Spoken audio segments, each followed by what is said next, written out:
Maserati go crazy.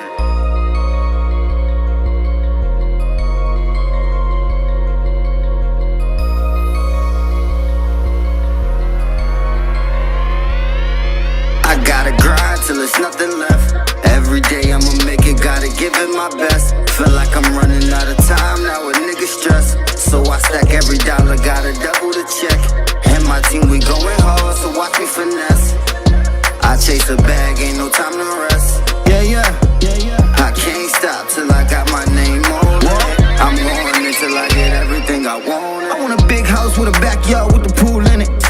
And a fish tank in my big house, so if we got beef, we throwin' food in. I need a big car with some nice rims with the roof lit. So I can do the dash, then swerve, bitch, I went to school with. Another house up on the hill, so my mama be straight. A couple acres of that land, so my siblings could play. And if my daddy acting right, I put food on his plate. So when I finally get that chance, I'ma do what it take. I want 100K on my wrist. I shine bright when the lights low, another 100K on my neck. VVS looking like white snow, maybe courtside with Drake and them. 2 chains in my album, so I chase the bag by any means. Hoping one of them will be the outcome, and I will. Grind to the death of me. Family, money, and loyalty be the recipe. I will. Good evening. Welcome to this week's edition of Uphill Battle. Happy Juneteenth to everyone. Struggle is real. For sure. For sure. We've been going for a little bit because life happens, and but one thing that is for sure, this politics don't stop. It's a daily struggle. We try to get you up to date and tell you our views on certain things that's been going on. What's up, son? What's going on? Hey, not much, as you said. It's been a lot. It's been a while since we, got together to talk about some of these things. So, some important races to cover, and like you said, some thoughts on just different things that's been happening. One of the craziest things, before we get into it, the spectrum of politics has changed so much. I mean, when I was your age, because I've always been just a student of history and a student of politics, and it always, it has drawn me in. The issue when it comes to race was used to never be a politics. Gender and sexuality orientation and things of that nature, those were social issues. And it seems as though in the last 10 years, 10 to 15, well, I'm going to say major the last 10 years, when it comes to just social issues, it's been all wrapped into politics. We generally do not speak on basically policy anymore. We're just discussing social wars. And it used to be that you didn't talk about the third rail. You didn't talk about it. You didn't talk about abortion. You didn't talk about Social Security. You didn't talk about, who you voted for. It used to be your private thing. You didn't have to tell people how, and people wouldn't even ask you who you voted for. It was your personal thing. That's why, like, when it's not, and it's not like that anymore. Other than election time, you never seen politician paraphernalia. And once election time was over, it went away. And we just went back to our lives. This cult, and it's a cult, of MAGA has been drawing on the American public, and I would say now to the point, the world for the last 10 years, and this is unprecedented. And it ultimately really disgusts me when I think about how Democrats still, to many extents, want to deal with on things as the world is still the same. It's business as usual. And it's not. And you have been getting your ass handed to you for the last 10 years. And it's really been a measure for the last 30 to 40 years of slowly losing ground because of school board election, of state legislature, of having the governorships and judges, Most importantly. being judges on the bench. Not even to mention the craziest thing is for instance, in Alabama, this is the first time in the last 20 years that Alabama has a Democrat running for every seat in the state. So literally, they would concede positions in the state Hmm. because they wouldn't run anybody. So I'm getting off on the tangent before we even start, but it's like this has just been really upsetting me because of the primary season. Yeah. And there are still attacks going on within the Democratic Party because they don't want these truly progressive candidates to win. And they, instead of being primary season, for people don't understand, and I'm gonna get with you in a second, son. Primary season is where as though you decide on according to your state and what who is going to run for the in the general in November. And a lot of times you have some infighting and sniping, and a lot of times the establishment Democratic Party and National Party, they have their person that they pick and they back.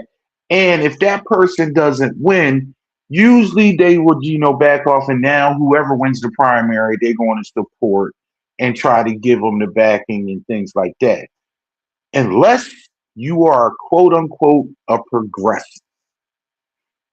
And unless you are quote unquote a person that will not fall into corporate society, the moderatism is dead, and they want to keep it alive. They make people think that they want safe space, that safe space with the Democratic Party that is moderate. They're corporatists. They just want to make sure the train was run on time. They're fine with corporate landlords and oligarchies, but they want civility. They don't want chaos. And I I say all that on the dawn of the first black president actually opening his center because he was ultimately a very great president in the eyes of norms and a corporate dim. Wasn't a great president for progressive. Yep. And I mean, I have my qualms with him, but he was a normal president. Yeah. And where we are in these dark days, we actually stream for that normalcy again.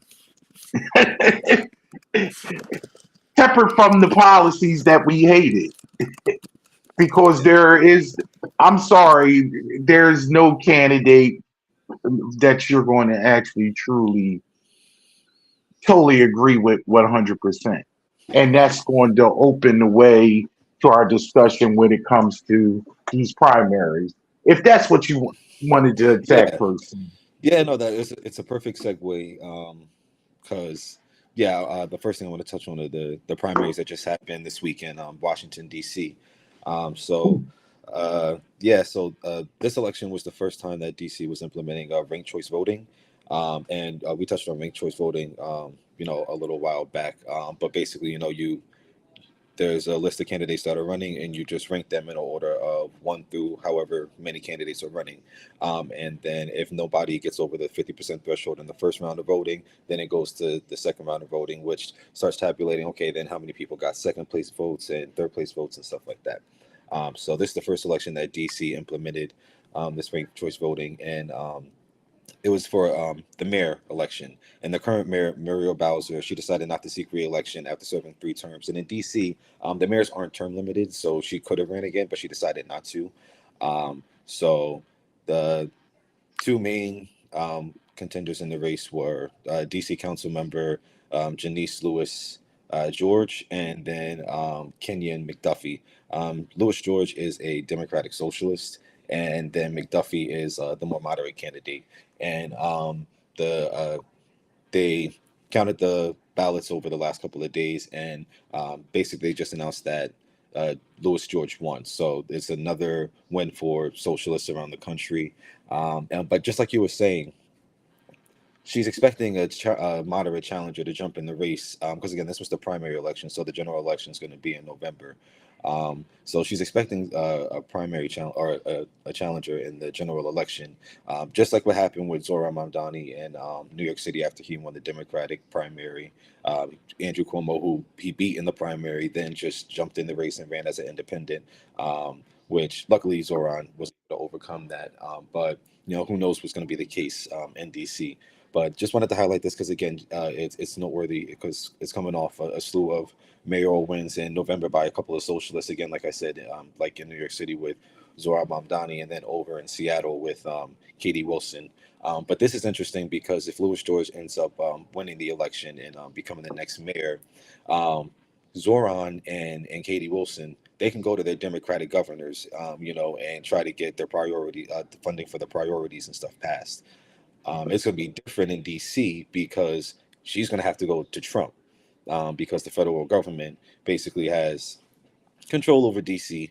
Like they are their own government, but they get the funding from the federal government. They're within the federal government, and it's going to be interesting too because Zoran went to go meet with Trump, and Trump basically fell in love with him and basically offered funding for some of his housing priorities, but he was asked, I think it was even earlier today, he was asked by a couple of reporters of what he thought about the race, and he said that he's not going to do anything to get her priorities passed. He said that if she wins, that he's not going to like it, and he's going to take back DC, and the federal government's going to fully run it.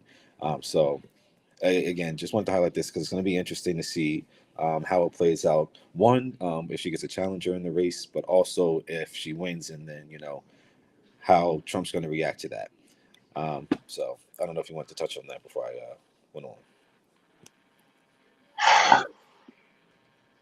This is, I do want to touch on it, and I'm glad that you brought it up because I just did some research on this last couple of days. And for one, I was very happy that this person won. But I knew that it was going to be an issue for one, because again, she's a black woman and she is not moderate. And she is very principled and strong-willed in her conviction. Mm-hmm. And she like many people, well, and I'm one of them, believe that DC should be autonomous and they should run their own Hmm. city. What I want to correct you a little bit on what you said because this is not normal in the Yeah. sense that yes, Congress is supposed to be Congress, the body Yes. of Yes. Yeah. Congress, Yeah. the House of I said the federal. not Yeah. the Yeah. Yeah. president. No, Yeah. but Yeah. I know what you're saying. But Yeah. because literally Congress at this point, Mike Johnson, the pseudo speaker, who only has a majority by one vote, is basically bows down to anything that Trump wants. Mhm. So literally Trump is running DC. And because she is a democratic socialist, and I think we need to actually make sure we put in that democratic socialist. A lot of these terms that we use, people don't understand. And they think when they think about socialism, they think of communism, and there are two different things. A democratic socialist actually works in the confines of capitalism, but they believe that the government is there to work for the people. And they believe in government programs and safety nets and actually talk about redistribution of wealth. So, whereas though the floor is risen for the people, these things work in many countries. Mhm. They, this country pushes back on this, but one of the bright spots that I believe that's going to happen because of this Trump regime is it's going to be a spur of democratic socialism, Mhm. especially with your generation and a generation behind. Yeah. Um, so it's going to be interesting. And what I've read about her, and there's no pushback on her. She believes what she believes, and she is going to be ready for a fight. Mhm. And to be honest, if things progress the way that I hope and feel, the way the primaries and the way the winds are blowing, it's all about voting. And Mhm. if Democrats actually get back into power and overtake the House, then he will be neutered. So things that he will try to force on DC will Mhm. be irrelevant because Congress will take back the purse strings and then she will be negotiating with some corporate Dems. But one of the things that I do know is Democrats, especially establishment Democrats, they will go the way the wind is blowing. Mhm. So if the wind is blowing towards progressive viewpoints, and they that way they'll be able to keep their cushy jobs, they will Yeah. flow that way. So this is what I always talk about. Whereas though I used to be a Democrat, and then I dropped that moniker, and I'm non-affiliated. But obviously, I will never vote for a Republican. Yeah. At, as the way that the Republican Party is based now. So you need to negotiate with these people and push them to issues that you want. You can't negotiate with them. No. There is no more handshake deals, and we vote and then we go out have a drink and we discuss things off of that that that reality of when Joe Biden was in the 70s and 80s and still was hanging out with Orland Hatch and people on the other, those things is over because they're fundament that is fundamentally broken. Yeah. To touch on a couple of things you just said, yeah, like the Democratic Party, if the Republican Party is moving far to the right, you can't try to move to the center. And that's what a lot of the moderates are thinking, like, oh no, this is what the base is telling us that we need to do. We need to move closer to this. That's not what they're saying. That's not what they're saying. What they're saying is that they're ready for bold change. So if the right is gonna move further to the right, the left has to move further to the left. It just has to happen, and that's what you're seeing with these wins by Democratic Socialists around the country. Even if it's only a small sample size, you also have, which I want to touch on in a couple of weeks, because next week in New York City it's the primary elections, and there's Democratic Socialists running in two different elections up here.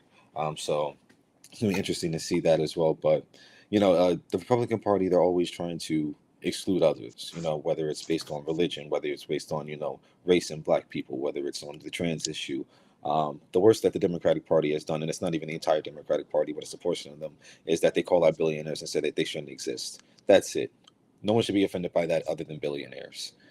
But the Republican Party is constantly large groups of people, entire religions, entire nationalities, entire races of people. It's ridiculous. So the moderates, like you said, they'll catch wind of what's going on in the country, so they'll start to move hopefully further to the left, but they're going to be drugged there like kicking and screaming, if they do even get there, which is really unfortunate because again, the base is telling you what they want. They are. You got to look at these elections. New York City is a large city. DC is majority black and a majority Democratic. Same thing with Philadelphia, majority Democratic. So this is the Democratic Party. And I touch on Philadelphia because Chris Rabb, the other socialist who just won the election, so he's going to be joining Congress as well. It's very, very, very important that the party again catches up with the times and again moves to the left. Yeah, absolutely. And I think it was a poll. Actually, I was looking through some things yesterday, and it was a poll. This is how confused. This is how confused the electorate is, and they did a poll, and 40% of Democrats polled said that the party should move to the center. Only 37% of the polls said the party should be moved more to a democratic socialist. But when they talked about policy, Specific when they policies. talked about specific policies, when they talked about taxing the rich, taxing the billionaires, Medicare for all, Social Security stabilization, things of those natures, over 65 to 70% of the people polled were for it, but they kept on, but they don't understand that's moving farther to the left. That's not moderate. When they do these polls, they word it to people whereas though some people think they are more center. Hmm. Like I'm half, but when you talk about policies, they are more for farther to the left when it Hmm. comes to that spectrum. That's because they've been told that these things are radical. and the people that are advocating for them and running on these kind of policies that again ultimately most people like agree on and like would support. They've been told that the radical positions, far left positions, when they're not. And like you said, it's based on how they word it and how it's presented to them.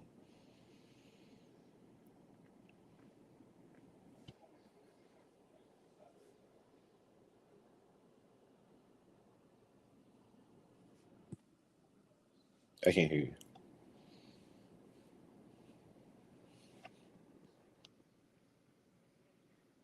I muted myself. I'm sorry.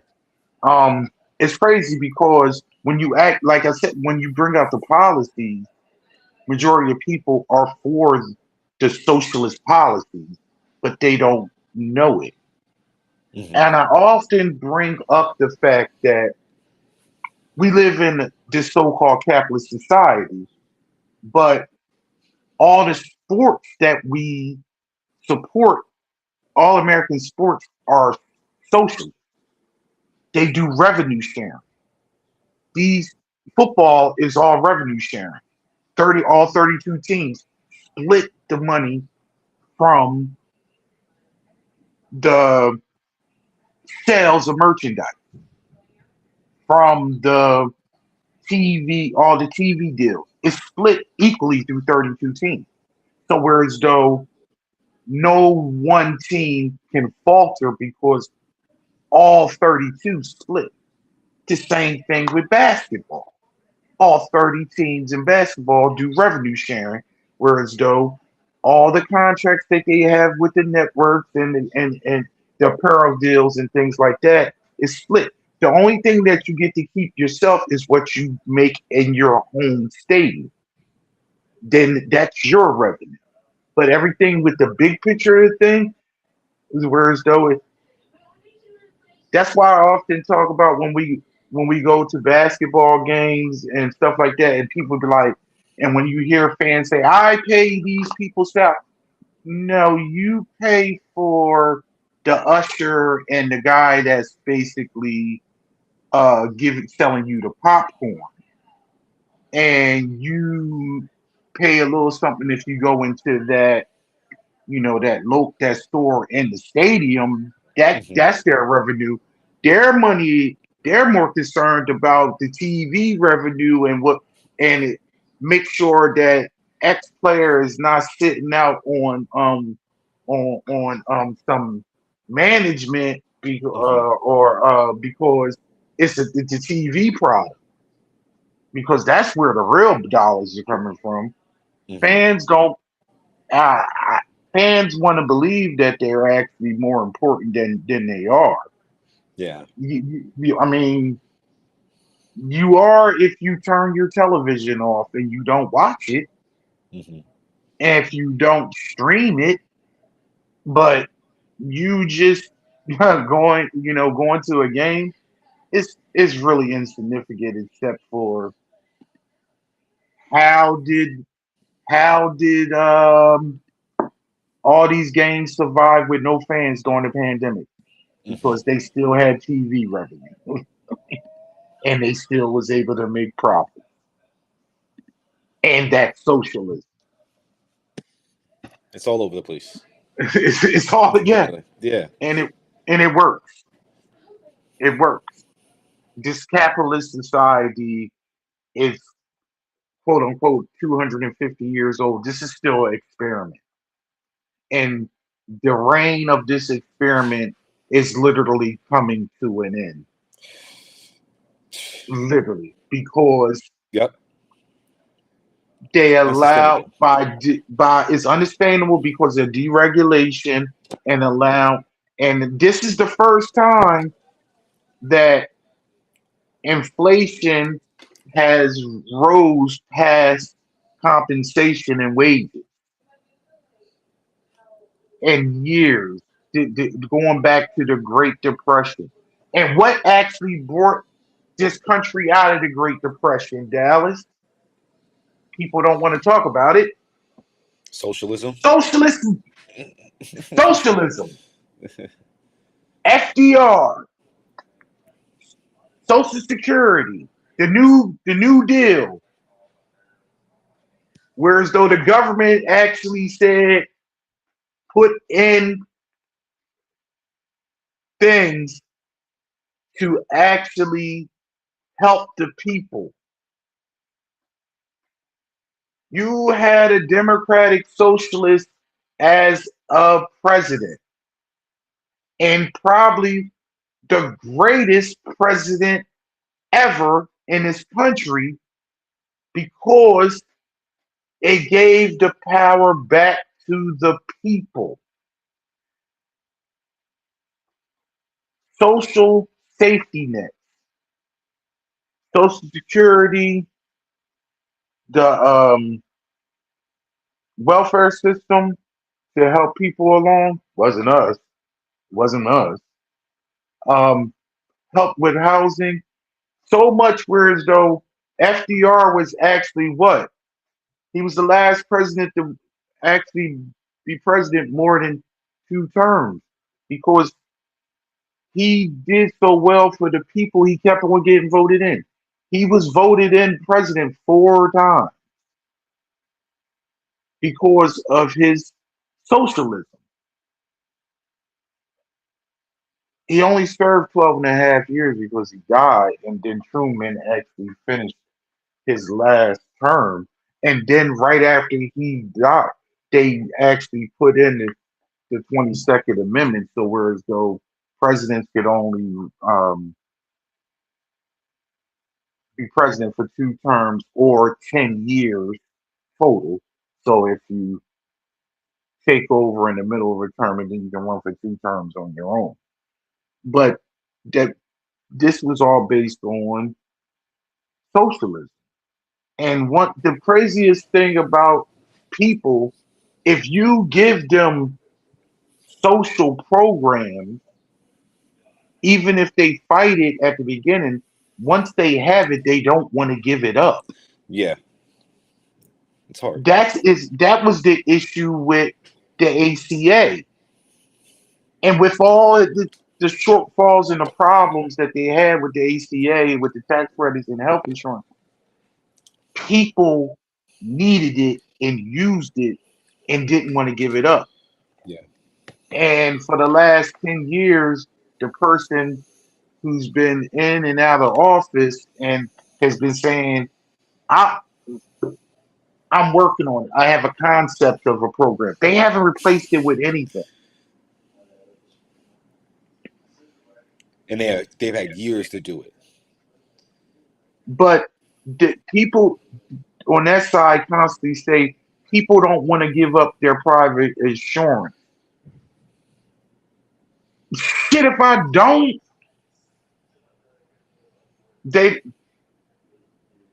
how many people talk about how much their insurance is shitty? Yeah. How much do they talk about how their insurance company said they're not going to pay for this? Before the ACA, how many insurance companies were saying they wasn't covering you for previous conditions? Mm-hmm. Before the ACA, how you couldn't carry your child to their 26th birthday.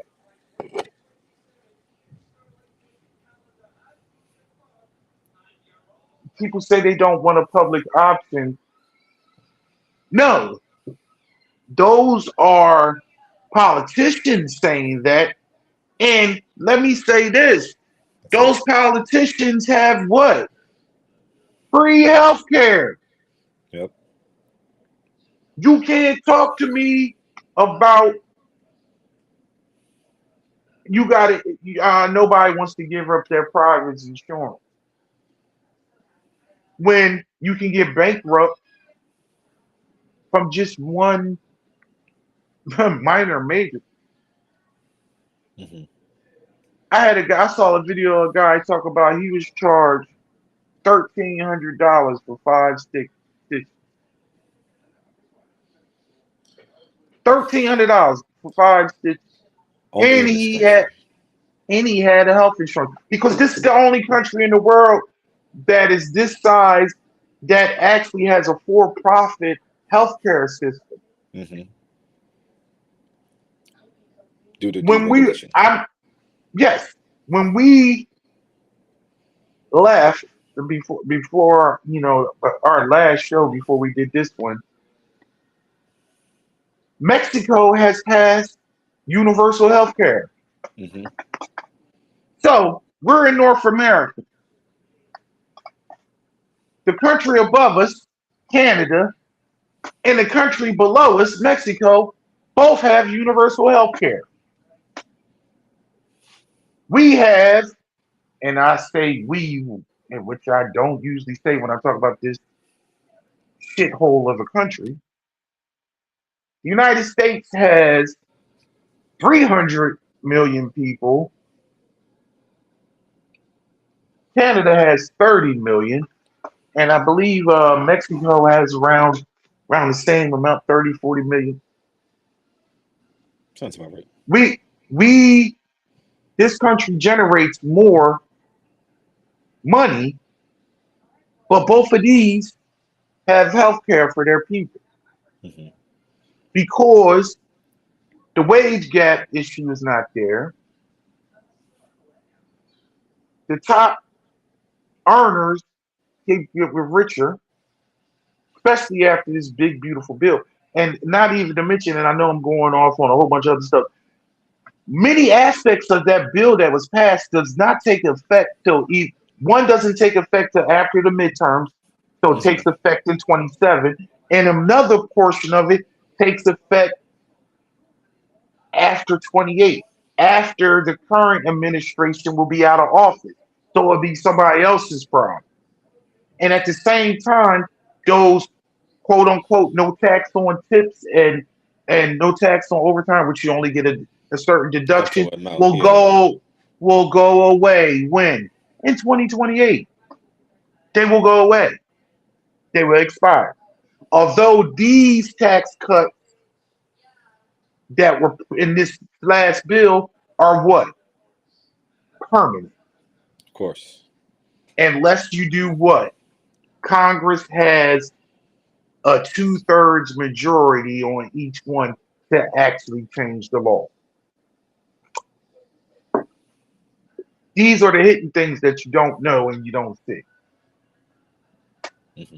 And it will actually get hit with down the line when the orange buffoon turd will be 6 feet in the ground and you'll still be paying We'll for it. see. Yeah. Oh, I'm just talking about in general. Perpetuity, we all have an end, but the way For sure. these Yeah. these taxes are there forever. We're still dealing with the repercussions of Ronald Reagan from Hmm. 40 years ago. And his dementia at Alzheimer's ass was out to lunch in 85, 86, Hmm. 40 years ago. But let's move on. What Yeah. you got something else with another primary or Yeah. So I had two more, but the one I want to talk about next because it kind of like flows into part of the conversation is the main primary. So uh, and that was I believe it was last love it. week. Yeah, so Yeah. Senator Susan Collins, she's officially going to be facing off against the progressive combat veteran and oyster farmer Grant Plattner, and he defeated the sitting governor of the state, Janet Mills, in the Democratic primary. He won like over 72% of the vote. Mills, as I mentioned again, like in the previous show, she had dropped out about a month before the primary, and Mills was like she was Chuck Schumer's pick for that Senate seat, and Mills is like she's an older white lady. She's in her, I believe, later 60s or She's early 70s. mm, mm, Or is she mm, older mm, than mm. that? No, she in the 80s. She is 80 years old. Yeah, yeah. So again, old, and that And was I'm her. not That was saying black don't crack, but she ain't black and she yeah. is cracked. That yeah. So that just goes to show you where the Democratic Party leadership was with that kind of pick because she moderate Democrat really wasn't running on anything, and that's who they wanted to run against Susan Collins. So clearly they were basically throwing in the towel against Susan Collins, even though she was the sitting governor of the state. So obviously she had name recognition, but still not enough to beat Susan Collins in a general election. So again, she ended up dropping out, so it cleared the way for Graham Plattner to win the Democratic primary.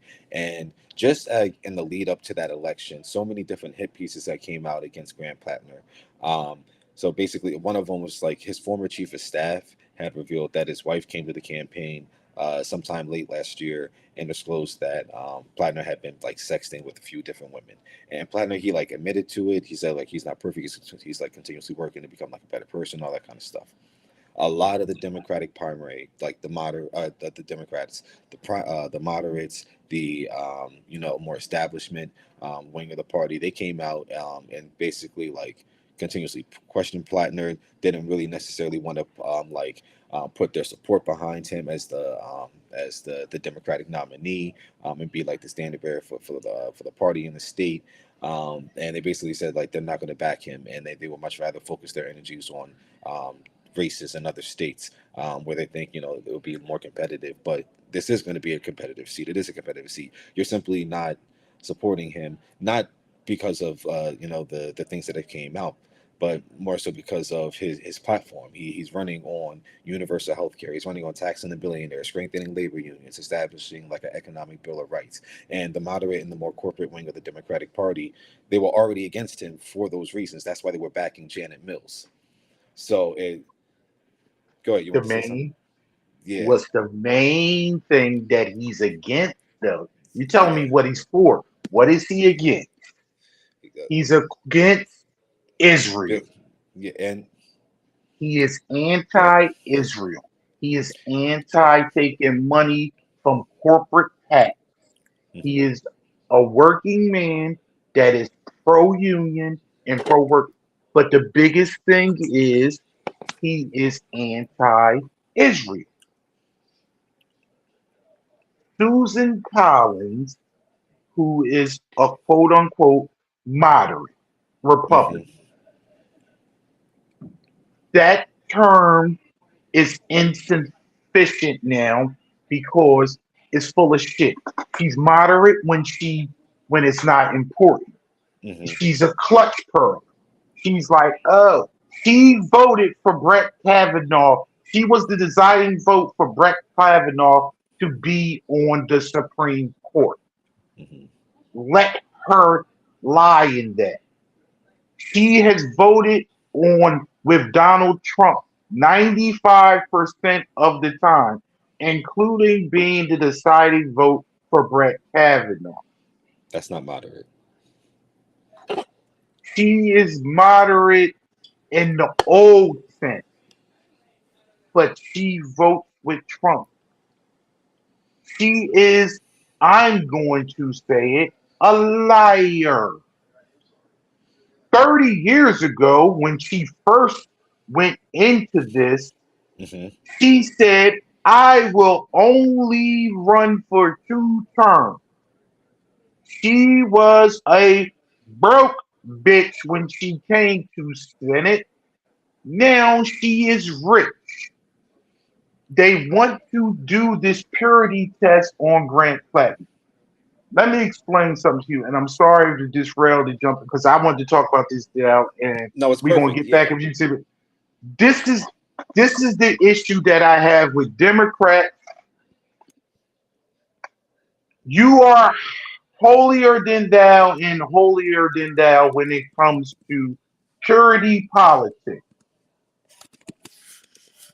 No one talks about the fact that Susan Collins, we want to talk about Grant Plattner sexting and talking to all these different women, old things, and he done cheated on his wife. I don't give a damn. And people may sit there like, how you going to? I don't care. That's between him and his wife. Let's talk about policies, please. Because guess what? Nobody's perfect. If you're perfect and you've been perfect in your relationship and you haven't strayed or you haven't done anything, good on you. But guess what? If you have, how do you, that has nothing to do with your job if you do your job good. And I cannot put up a mirror of a person's purity test when it comes to the fact that you have that person in the White House. So I definitely don't want Republicans was try to say this, that, and other, but you got that guy in the White House. 3 baby mamas, cheated on all 3 of his wives, got one wife buried on his golf course for tax reasons, them paid off hookers. I'm sorry. What is your policy, sir? What are your policies? Are you for policies that's good for the people? And we can't jump in because, first of all, he's not a national candidate. It's not like he's going to be president and running off. That's the people of Maine to decide. Period. But what people actually also don't bring up is the fact that Susan Collins' present husband, she was the side piece. I didn't know that. See, you need do you dig it, baby? I'm all up in these white people shit. She was the side piece. Her present husband, her former wife, was dying of cancer when he was dealing with Susan Collins, and left his dying wife of cancer to be with her. It was 30 something years ago, but because she's old now, but I mean, it is what it is. So if we want to bring up Plattner stuff, yeah, my man, my girl, you was a homewrecker. But the Christians don't want to talk about that. of course not. That's not a moral dilemma. They shun and close their eyes about the 3 wives and the 5 kids by 3 different women, and he don't even claim Tiffany's ass. You know what I mean? See what I'm saying? So what we talking about? This man is talking about. They don't understand. At this point, it's a change element. People don't want the same thing. It's just like you talked about, for whatever reason, Trump was the change candidate. I don't know. I think people actually had amnesia, got that he actually ran the country for 4 years before, but he was still, quote unquote, the change candidate. In some of those illiterate people's minds. So I really have an issue with the fact that we're talking about his personal life because, for one, he doesn't have a political life, but he's talking about things that he's talking about affordability. He's talking about, men's mental health. He's talking about healthcare for all and talking about raising the minimum wage and things like that. Talk about things about the everyday people, and it resonates with people. And I believe that hit piece that it would backfire. No one cared when they interviewed people from Maine. It's like I don't care. And then it was like it came in the 12th hour and who it came from. His one ex-girlfriend who the one person that was actually the girlfriend was a Republican who was Women for Brett Kavanaugh. She ran that program. She was part of the Heritage program. Yeah. And she said they had a violent relationship, which he admitted, but she also said he never physically touched her. Yeah. It was just more or less they had a violent, and he said, I was younger. We he's like, I admit he basically did the Eminem. Yeah, he was like he had PTSD from his service in the military. He basically brought all this stuff out and said all this stuff. He just didn't put people's names on it. Yeah. So it's like No. And then they talk about the tattoo. Tattoo, yeah, that he got overseas. That is a neo-Nazi tattoo. And they tried to make it seem like he did know what it was. Hmm. And he was specific. He was like, he didn't. Him and his battalion, a few guys, Yeah. they all got the same tattoo. And he also explained, I don't know if you heard this, he explained, he said, I have Jewish people in my family. He said, my brother married a Jewish woman. I was dancing at my brother's wedding in front of her Jewish family with my shirt off. If I knew this was a Nazi tattoo, why would I dance with my shirt off in front of a room Yeah. full of Jewish people? Yeah. No So sense. my thing is they try to again the playbook when it comes to politics is can we talk about issues that are not about politics. Hmm. Let's talk. Let's talk about social things and deviate because, for one, Republicans don't have any policy. Yeah. They their policies is hey, cut taxes, but not taxes for you, taxes for our corporate overlords and our oligarchs. So we Hmm. can and I just want to get in this on some stock. So whereas Hmm. though I can make some money off of this shit too. Yep. That's the true thing. Yep. Do you have something else about this particular primary? I mean, this one, but it's going to tie into what I'm going to talk about next. But I mean, with this one, it's just like for the again the establishment wing of the party, the moderate wing of the party, to try to come out against him at this juncture in time, especially when control of the Senate is at stake. And the elections this November, it just doesn't make any sense. It's self sabotage. It's like clearly you don't care about, the party winning. You just care about, yourself and keeping, or like not even yourselves, but like the moderates and keeping the Democratic Party pure of again these more left progressive candidates. And again, that's just coming from the Democratic Party's corporate overlords and the oligarchs who, again, they're paying money to both parties, really. But um, the Republicans are just a little more evil. The Democrats, they put a nice bow on things. They think things seem all nice and rosy and stuff. They run candidates like Kamala Harris who run on joy and happy and stuff like that, even though they're still sending money to Israel and supplying bombs for Israel. Um, so it's it's ridiculous. But Let me ask you this let me ask go you ahead. this Yeah. because you bring up an interesting point, and this is being replayed a lot about Kamala Harris is right. Everything she said is Yeah. what's happening. Let Hmm. me ask you this, and I'm going to say this straight up. I voted for Kamala Harris, Yeah. As did and I. I hold my nose and this that and other. I didn't hold my nose. I didn't. Was she a perfect candidate?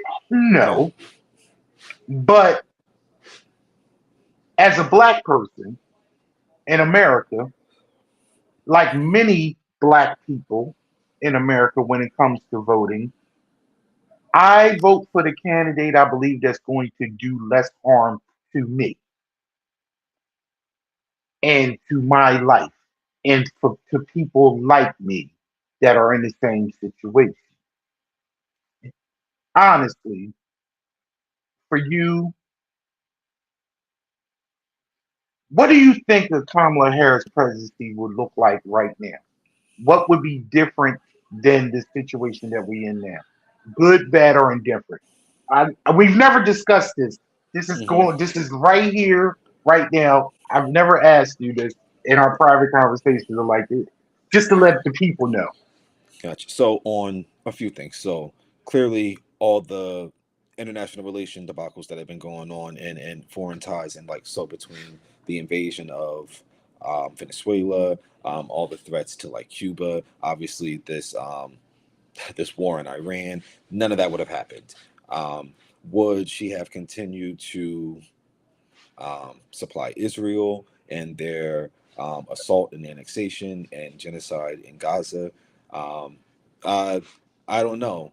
I only say I don't know because, again, quietly there were reports that she was against some of Joe Biden's policies and kind of positions, and kind of wanted to move away from being too cozy with Israel. But at the same time, she refused to have any Palestinian speakers at the Democratic National Convention. They refused to really acknowledge them at all, that presence or that wing of the party. So so on that on that front, in terms of Israel, I'm unsure of how different she would have been than Joe Biden, but completely, I'm sure she would have been different than Donald Trump is. Donald Trump got roped into this war because he was the first president that was dumb enough to actually believe what Netanyahu was trying to sell him about Iran, and so yeah, he bit the bullet on that one. And maybe in the next time we get together, we can talk about the deal that he just signed. But basically, he Yeah. ended up admitting that he lost, and that they're losing in this war. There was no ground invasion, and yet we are conceding to most of their demands. Again, we're going to owe them money. We're giving them back the ability to sell their oil. We're basically going to like pay for the infrastructure to be rebuilt, all that kind of stuff. We're conceding that we lost this thing. None of this would have happened if Kamala Harris was president. And in terms of the economy, uh, again, I want to believe that she would have been better than Joe Biden was, but even then, Joe Biden, coming out of the pandemic, he did make some pretty good, um, Inflation was at policies. But 2.9% when yeah, he left office. yeah. So he on that front, he really wasn't as bad as they painted it out to be. But again, coming out of the pandemic, it's a lot of people. I don't know. It's just hard to explain how, like, what the mood of the country, kind of would have been, and what she would have done on that front. But I don't know. I want to believe that she would have became the progressive version of herself that she initially started running back in 2020 at the start of her campaign, and then when she started hearing from the consultants, hey, maybe you need to move this way or whatever like that, then she dropped all that. But I want to believe that she could have been that, but I don't know. What do you think?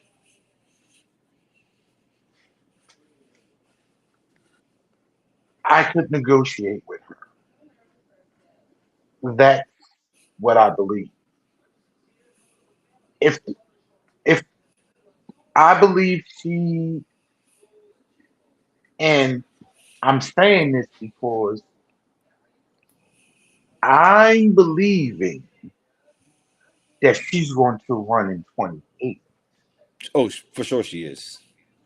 And for a person who only ran for president for 3 months to get 70 something million votes, that says something. Now, part of it had to be a vote against Donald Trump. But what I'm saying is, I believe with the wins of Zoran Mandani and Katie Wilson in Seattle, and then the bubbling of the party. This is what people need to understand about politics, especially with Democratic politics. It starts at the ground. It starts at the grassroots. And if the grassroots starts to bubble up, case in point, case in point, the LGBT community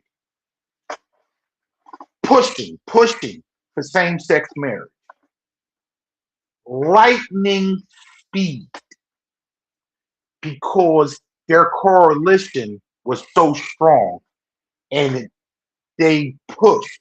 And then what had happened was they made Republicans say, you know what? I got a gay daughter. I got a gay niece. Yeah, we've been hiding this fact, but now we need to Now they coming out the closet and saying, "Yo, I want some boom, boom, boom." I think she would have gone the way of the win. So whereas though I truly believe she would be one, she would be pro-Israel. I mean, she's married to a Jewish man. Hmm. Um, but I do not think she would be to the she wouldn't have went to war. She wouldn't have been dumb enough to do that. No. She wouldn't have tore up Obama's um deal. Yeah. I think she would have been better for the country than what we're dealing with now. Because for one,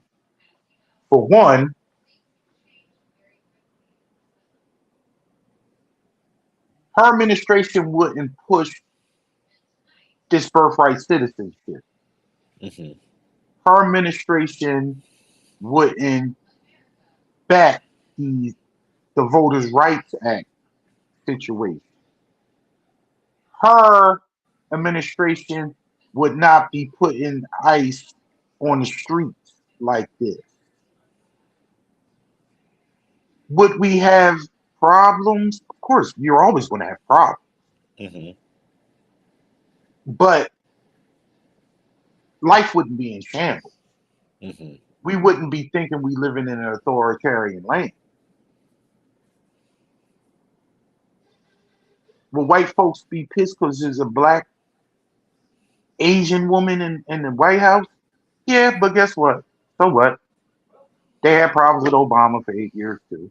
Hmm. I expect right the core people of MAGA or whatever, right, this, that, and other. Fine, whatever. That's always going to be there. Who cares? I mean, I don't expect any. But the fact is, all you could do was pick on the woman's laugh. Hmm. When this motherfucker don't crack a goddamn smile, nothing makes them Hmm. happy. Yeah. They said she was too happy. When is that a thing? Because guess what? Want to explain something to you people, and many of the people already know. Black people got joy. No matter. There it is. Black people all, just have joy, and you find joy in whatever. Because guess what? We got to make our own joy. Hmm. And then this whole the Rasper thing. She not really black. You know those things that they put out. She not really black. Her mother's Indian. Okay, she brown. Her father's Jamaican, and that's black. Is that African American? Ignorant ass Negroes? No, but she's No. still black. Black. Uh, she went to Howard. She's a fucking AKA.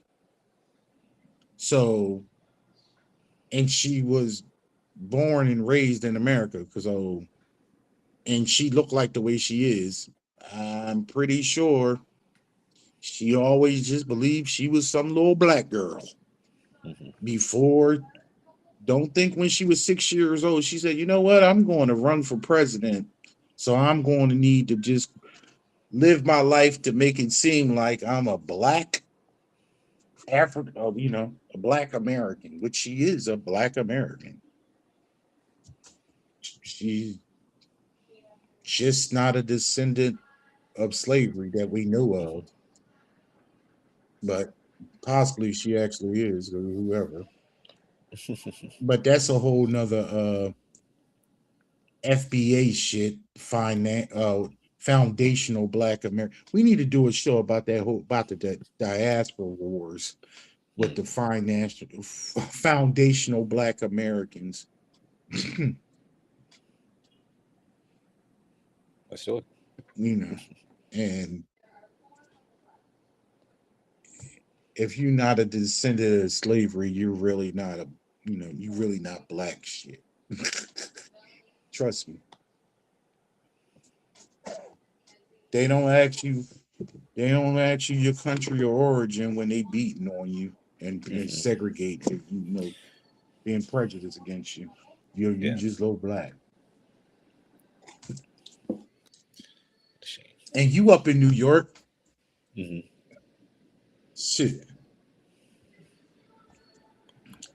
Daggone Dominican. Poppy no black. Yeah, it's a big thing. Yeah. NYPD don't think it's a difference. That's why Fat Joe be running around People don't saying know. nigga. That- Because when they growing up, the Puerto Ricans, Dominicans, y'all all you just Yeah. all the same. Yeah, they don't discriminate. It's Try that Poppy no black if you want. Cops think you black. yeah. What color is your skin? Yeah. What's next, bud? All right, then just to wrap up, kind of like primaries and elections. This is from about almost about a month ago now. To revisit the Texas runoffs that were going on. This one was only just on the Republican side for the Senate race because James Talarico, the Democratic, he won the Democratic primary. He defeated Jasmine Crockett a couple weeks before the runoff election. But in the runoff election, again, as I had mentioned in the previous episode, Trump had jumped in against Ken Paxton. Ken Paxton was the former Attorney General of the state of Texas. No, he's still the president. Oh, I'm He's sorry. still the president. I'm sorry. Yeah, he's Okay, still, yeah, I'm he's still, sorry. I he forgot. still is. Still the president. He still is that piece of shit. The Attorney General of the state of Texas, and he was going up against the current sitting Senator John Cornyn, and so they were in a really deep Senate battle. And Paxton, he was just riddled with scandals. I'll get into some of it in a minute, but Trump basically came in and endorsed him, and that was enough to push Paxton over the top. So Paxton won the election, but it's the kind of the perfect candidate. Landslide. Yeah, for John Kennedy, an incumbent, it wasn't close at all, and this is kind of the exact opponent that James Talarico and the Democratic Party could have asked for because he was riddled with scandals and a lot of baggage. So just a couple things, like he's corrupt and he got impeached, and maybe him getting impeached is why Trump likes him so much. But so he was impeached by the Republican-led Texas House in 2023. Again, Republican-led, but obviously it's Texas. And it wasn't even close. It was like 121 to 20 something. So they overwhelmingly voted to kick him out. And he was basically impeached on like 20 articles of bribery, abuse of public trust, obstruction of justice. But unfortunately, he was acquitted of all charges by the state Senate. So the House said, "Yo, get this guy out of here," and the Senate said, "Not so fast. We're not going to do that." Which is interesting, even that the Texas House voted to do that, because the Republican Party does not ever admit that one of their own has done something wrong. So to hold anyone accountable within the party like that, especially when you have such a majority, it was even interesting that it got that far. But again, he was so egregious in some of the things that he had did. Like one of his donors, his name was Nate Paul. He paid for Paxton's home renovations, and he employed a woman that Paxton was having an affair with. And then Paxton fired some whistleblowers from his office who tried to raise concerns about it. So, like, again, that's illegal. you can't do that. And then not only that, but he let a pedophile walk. Basically, he Let's give the details, please. Give the details. A former attorney and a friend of Ken Paxton, his name was Adam Hoffman. He was arrested and charged with like continuous sexual abuse of a young child who was a friend of his son, which is a first-degree felony with like punishable by up to life in prison. But he really a young boy. Yeah, really young. He really got basically like a slap on the wrist. And when I say a slap on the wrist, I think he only served like a couple of days in jail, if that. But the deal that he was struck did include, again, minimum jail time, and also he's not going to have to be on the sex offender registry, which he was fucking a little boy. That's nasty. That's gross. That is inexplicable. He should be in jail for the rest of his life. And he got a couple of days, and he does not have to ever, again, register on the offender. So he can live anywhere he wants. He doesn't have to go around and say, "Hey, I'm a sex offender." None of that. So he's just freely roaming the streets now. And it's just crazy because the National Republican Senatorial Committee, like the Republican wing of again, the Senate Republicans who are in charge of trying to get Republicans to win elections, and get in the Senate. They basically back Cornyn. One, because Cornyn was a sitting senator, but also because Paxton just has so much baggage, like so much baggage against him. They were constantly coming out against him, cheating on his wife, just like you were talking about that situation between Grant Plattner. That was just between his wife. Yeah, but they're gonna really hawk on that one. But Kim Paxton cheated on his wife. Yeah, it really doesn't matter. Like we don't care about that one. But cheating on his wife, firing his staff for basically coming out against it, being corrupt. He was impeached, all that kind of stuff. They were coming after him, but after he won the primary, they deleted all their tweets about it. They deleted any kind of communication or media that they had about it, and now they're just completely backing him. And they're attacking James Tallarico for being a vegan, even though he's not a vegan, and for saying that basically God's not a man or a woman, and they're attacking him on that. So it's going to be very interesting to see what happens in this race because again, Kim Paxton is not. He shouldn't be. He shouldn't even be allowed to run. So the fact that he's in this position is really wild. It's going to be telling to see where the people of Texas land on this, because James Tallarico is running on. It's not a. He's not a progressive, I would say, really by any standard, but he is a. He's progressive for He Texas. sounds, yeah, exactly. So for Texas, he seems to be above a moderate. So we'll see how he handles himself as the course of the general election campaign goes. But I think this is the perfect candidate for the Democratic Party to take over, to try to take over Texas against, because again, he just has so much baggage, and it's already some sentiment amongst Republicans in the state that they just don't trust this guy. They don't like this guy. But I mean, again, but he did just beat a sitting senator in a primary and kind of in a runoff and smacked him. So we'll have to see. But the election, the Senate elections in the last couple of years have been getting a little tighter. It started with Beto O'Rourke when he went up against Ted Cruz back in most like He 20. was it. I think it was 3 points. He lost by two and Yeah, a half points. yeah, it was really close. And then was it Colin Allred? Was he the Yes, last person to run against yes. Ted Cruz again back in 24? And then It was obviously within 5. It was yeah, within 5. yeah, so it's gonna be interesting to see, especially because this isn't Ted Cruz, and not that Ted Cruz isn't necessarily a strong candidate, but Ted this, Cruz a piece yeah, of shit too. yeah, but this isn't Ted Cruz that you're running against. This is again someone with a whole bunch of baggage that already has a lot of dirt in the state. So we'll see how this one plays out. There's a lot of money coming. That's going to be going into this race. It's probably going to be one of the most expensive of the entire the general elections around the country, just because Texas is such a large state, but there really is a chance that the Democrats could pull this off. So they are going to have to allocate a lot of resources to that race, and he's doing a really great job campaigning and raising money himself, but he's going to need some help by the Democratic Party. Oh, and he'll get. Because Yeah. that's the white whale. That's Texas is the white whale, so he'll get it. Let's dig in. I want to dig in some more and add on to you about that race. For one, Paxton's wife is divorcing him on biblical reasons.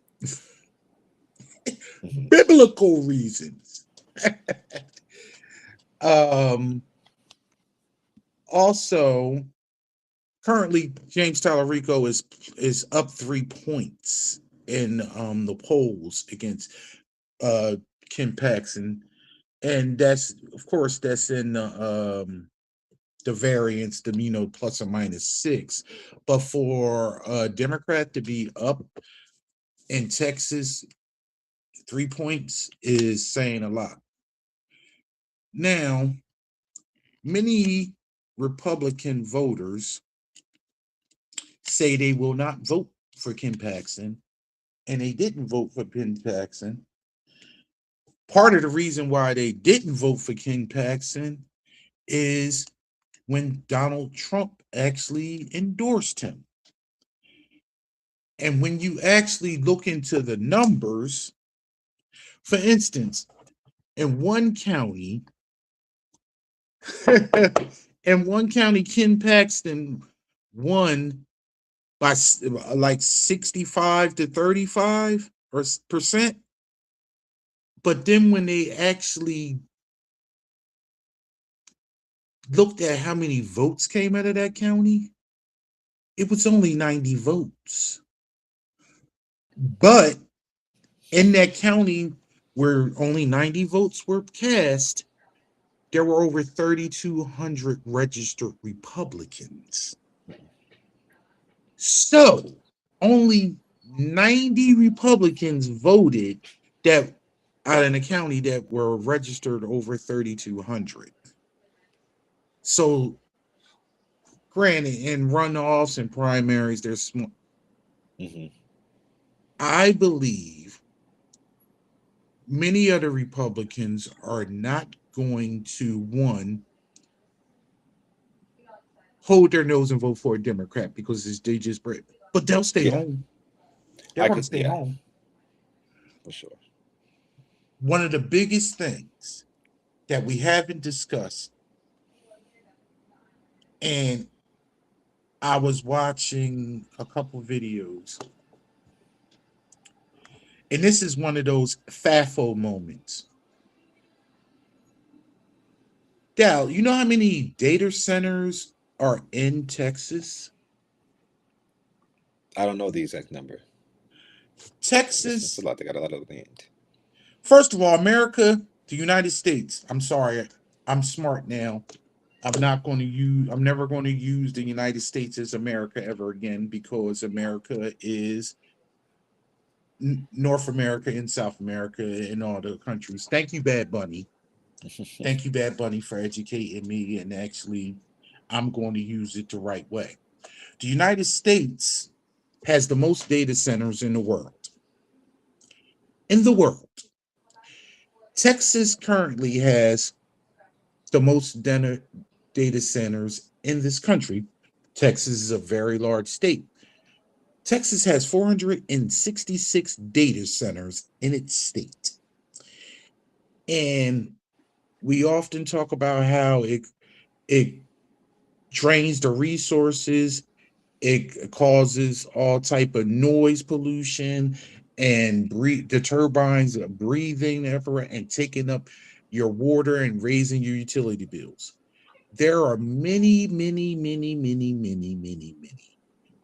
everyday Texans that are going to vote for Democrats solely because they don't want the data centers in their backyard, or they already have them in their backyard and they want them to go away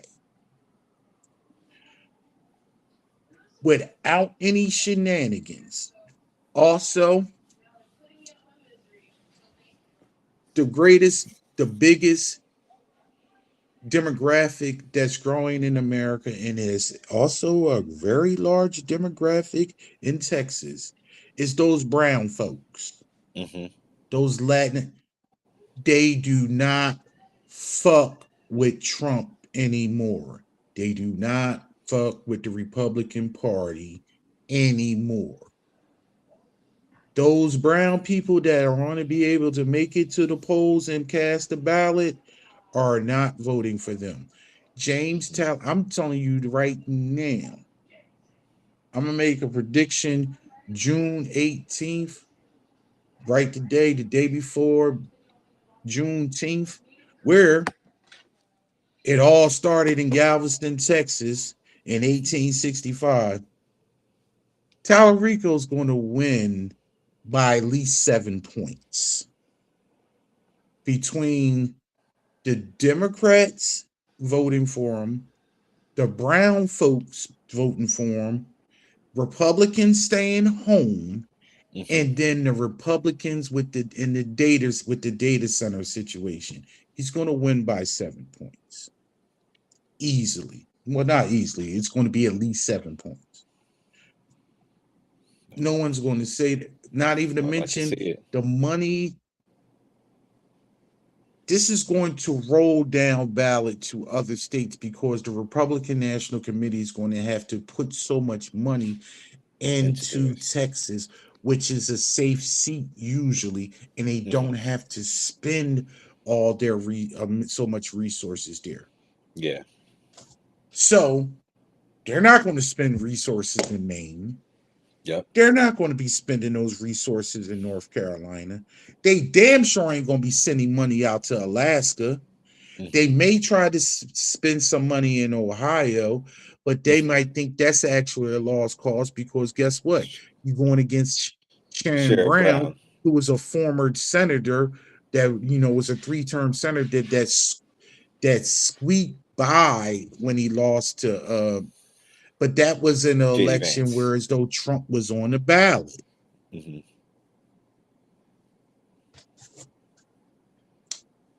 That's a done. I believe that's and you have a very not just an imperfect candidate, a hated candidate that the people in the state hate. Yeah. you know,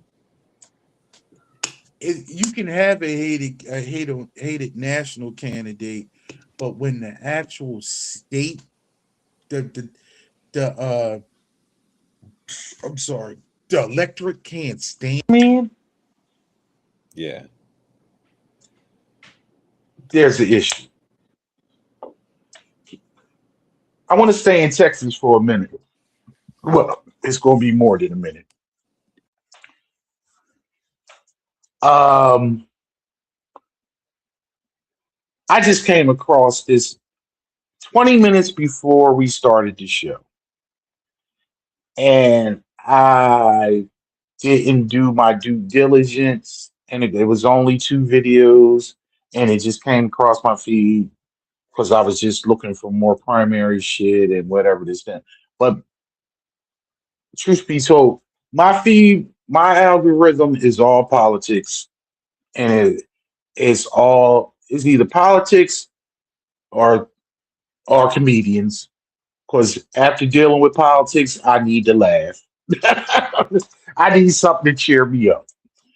Um, but one of my content creators was running the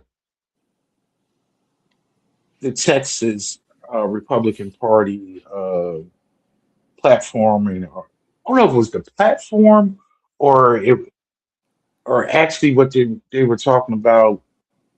They were talking about what they were going to introduce in their next session, and it was disturbing to me the hatred that people have for other people that don't look like them or worship like them. They were talking about how they were going to introduce a bill to ban halal food from being sold in Texas. And one of the members brought up the fact that would it be constitutional if we just ban the food instead of just making sure it was properly labeled so people can see it and they don't buy it in the grocery store? Because if we just ban it out of the state, then they'll just leave because they can't have anything to eat.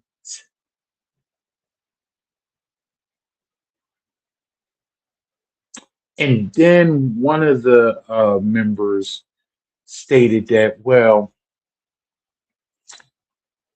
my public school doesn't provide Lent lunches for my kid during Lent. They don't. They don't give you. They don't provide Lent meatless things. So why should we provide food for them?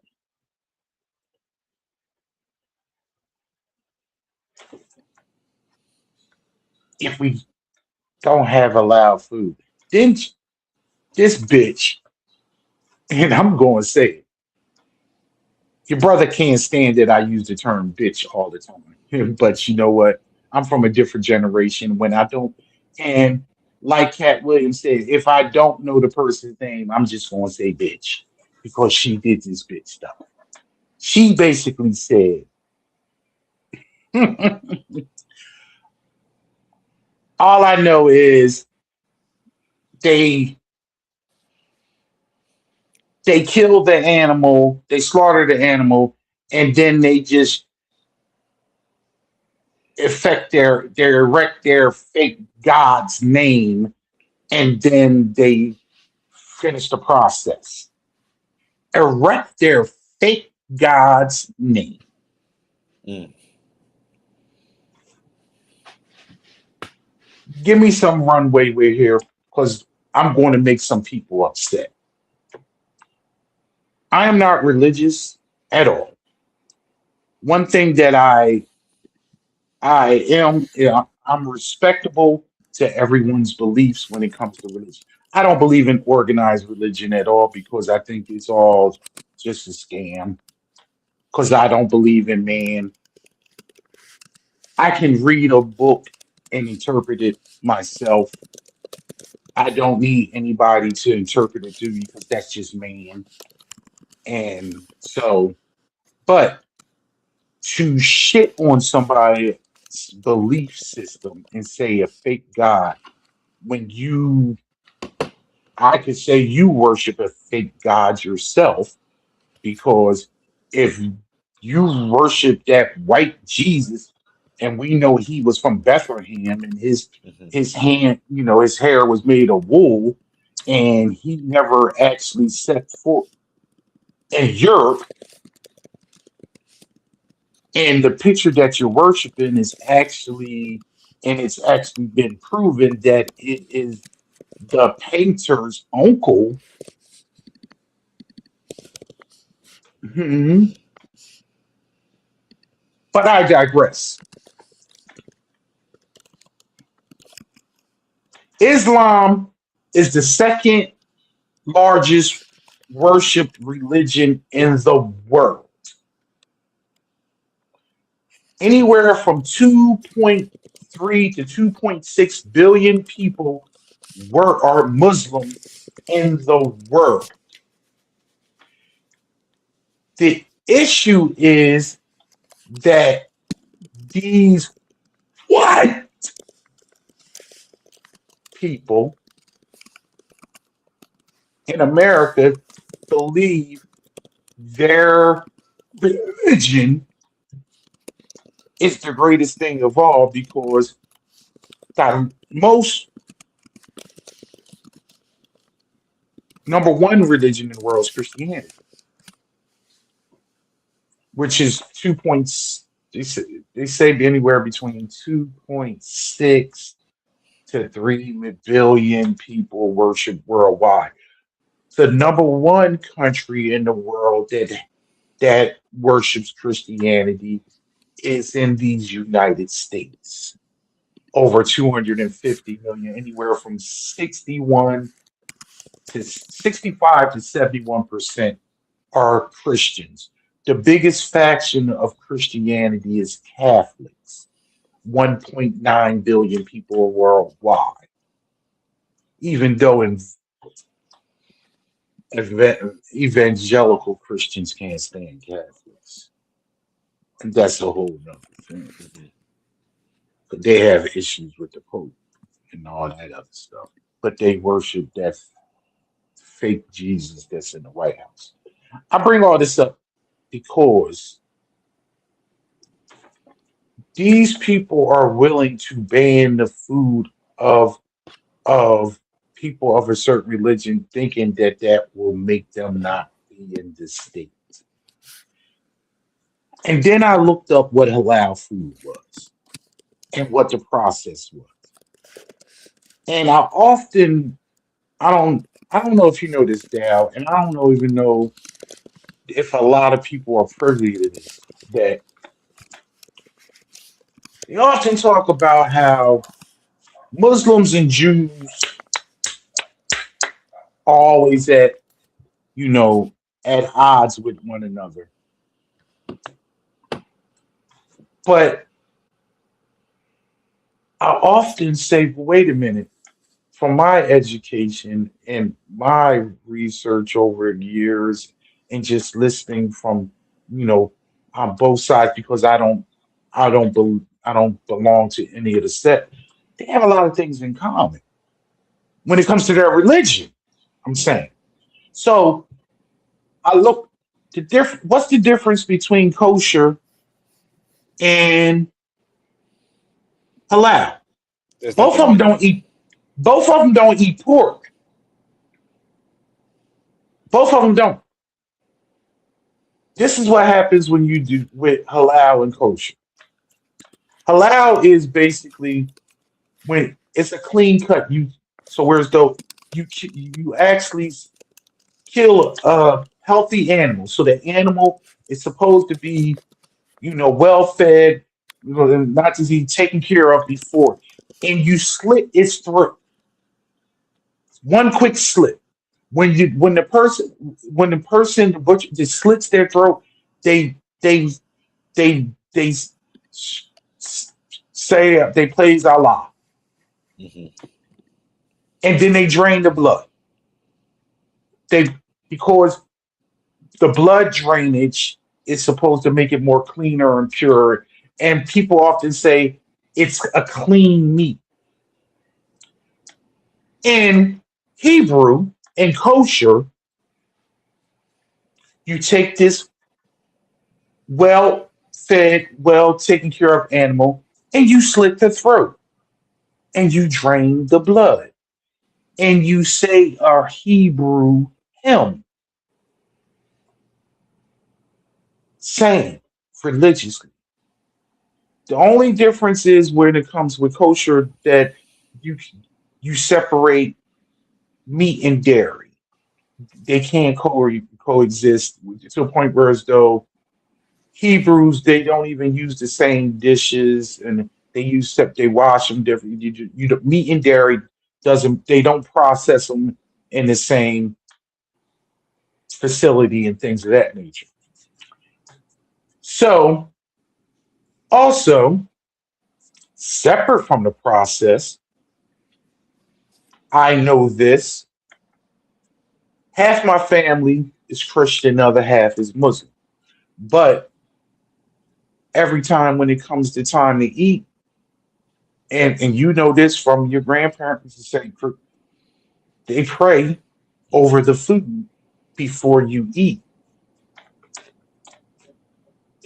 But there's an issue praying over the food when you slaughter it.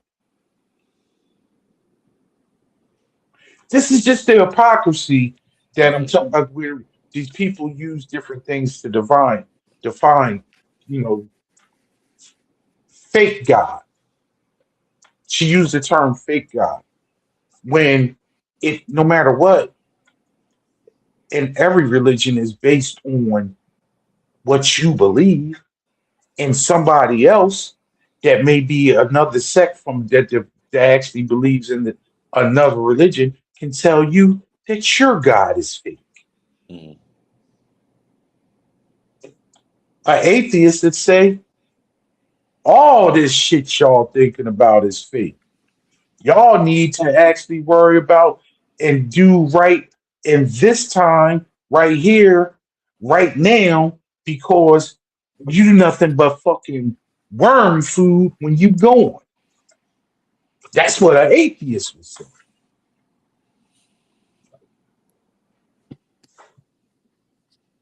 The culture wars.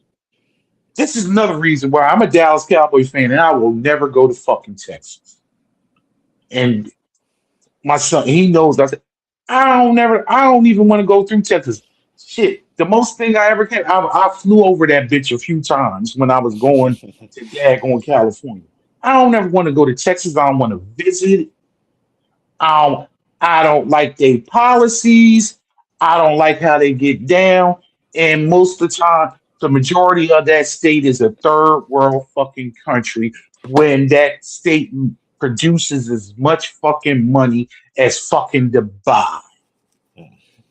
But they don't, they're horrible in education, they're horrible with their people, and they're horrible when it comes to actually social services. They have their own little third world country electricity grid because just like everything else that's run by Republicans, they drain the resources and the top little 5-10% make all the money and Yep. the rest of the people get shit.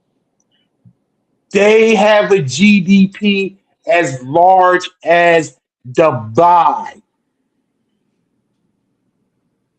and their people don't have services. But we don't have any state income tax. If you had some state income tax, maybe somebody actually be able to goddamn have a goddamn education.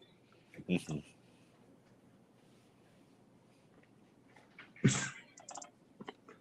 Ain't that These something? people, I don't want to pay taxes. I want to keep my money. Capitalist system. Me, me, me, me, me. Me, me, me, me, me. Unfortunately, that's all they know. So that's what the system does. I'm sorry, but that's what that really, and I'm gonna tell you this much. I love halal food. Yeah. When I go to the supermarket and I see in they have like halal lunch meat or whatever, I pick the halal lunch meat because I love the way, and I guess it's because whatever reason the process is clean or whatever. I I love halal food, and I'm not Muslim. I taste the difference. Hmm. You know, our little my little corner store is halal because you know the Muslim is a little all their and you know how much you love the chicken over there. Yeah. That's Yeah. It's that's really good. it's allowed. You know, and I done had kosher food. I enjoy it. Hmm. You know, it's it's just a better process, especially in the United States because a lot of daggone processes are crappy. You know, Hmm. what else you got for me, bud? But one of the last things I have, obviously I have something to close out, but because I know we're already at like an hour 40. I know you got some stuff that you want to tackle. But staying in Texas, it was recently the Texas Republican convention that was going on this week, and a couple of and it's right directly in line with what you were saying about them trying to ban halal food. A few Muslim men went to the Republican convention to confirm whether or not they had a place within the Republican Party. Um, Okay. they very quickly learned that they did not. Um, and again, these were four different people, and they obviously identify as Republicans. But two of them, they were members of and I'm blanking on the organization's name, but they were part of an organization that basically just seeks to inform people about Islam and about the religion and about Muslims, like broadly, so that people weren't afraid of Sharia law, so they weren't afraid of just Muslim people in general, halal food, things like that. And the party, basically, and like members of the party that and attendees that were there, basically saw them as being tied to a terrorist organization, simply because they sought to speak about Islam, positively and highlight the benefits of it, and just like exactly what it was. Um, and they were told numerous times throughout the convention that they should leave and that they were not welcome there. One of the speakers even came up to them and said, like, "Hey, there's the state Democratic convention is going on in a few weeks, and you should go to that. Like, you shouldn't be here." And they want to add to the party platform which was they bring up at the convention. They want to add to the platform, something to like stop Sharia law from being implemented in Texas. It's nowhere close to happening. It's not. It's not even a conversation. So, and basically, what Sharia law is just living like in accordance to like the way that the Bible tells you to do, like terms for like daily life. These people all over the country, specifically in Texas and in the Bible Belt, what do they want you to do? Live in accordance to the Bible, live White by what Christian God says. nationalism. What Yes. white So it's Christian not nationalism. so what they say is this boogeyman thing, like Sharia law. It's just exactly what they want to implement. It's just a different religion. And again, there is no serious, large, or even attempted push for it to try to implement Sharia law anywhere in the country, specifically and definitely in Texas. So It's a my whole straw man. yeah, exactly. It's just again, if that's their current target right now is, which their target for a while has been Muslims. But currently that's one of the it's trans people, Muslims, and Black people being able to vote. Again, the Republican Party uses social issues to scare people into voting for them. Sharia law, they talk about how it's implemented. They don't talk about, and we will discuss this. Our the Iran deal and about Iran, we need to dig into the history over the last 47 years because the United States actually pushed Iran into the situation that they are in today because they were democratic before that and they were prospering. Hmm. And when they infiltrated and took over the country and they installed the religious leaders that was they put in the Shah. They use hot button topics to skew you into scare you. When you talk about the trans issue, trans people are 1% of the population in this country. 1%. And for the most part, I've been around trans people personally since I've been part of this organization. Uh, since I've been part of IME since 2020.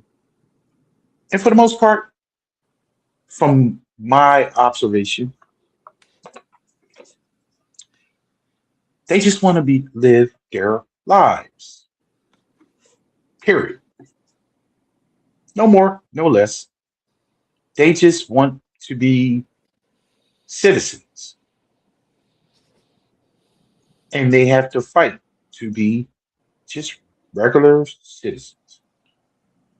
I see a similarity with trans people, with black folk.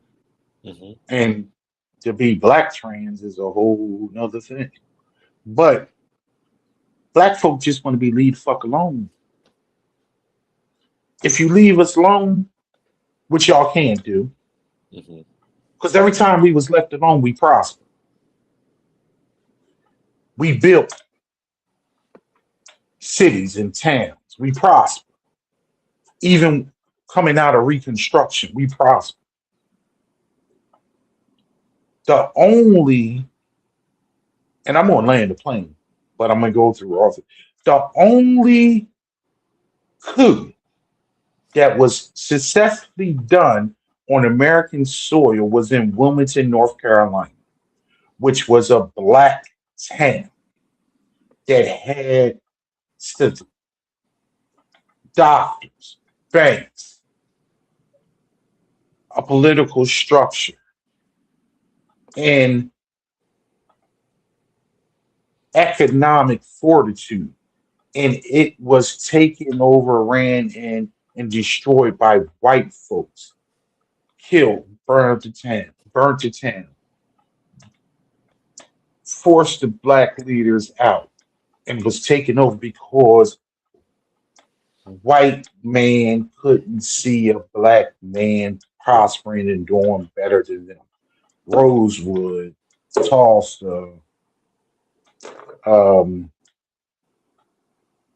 many times, anytime black people were left to their own devices, they prospered, and it was taken away.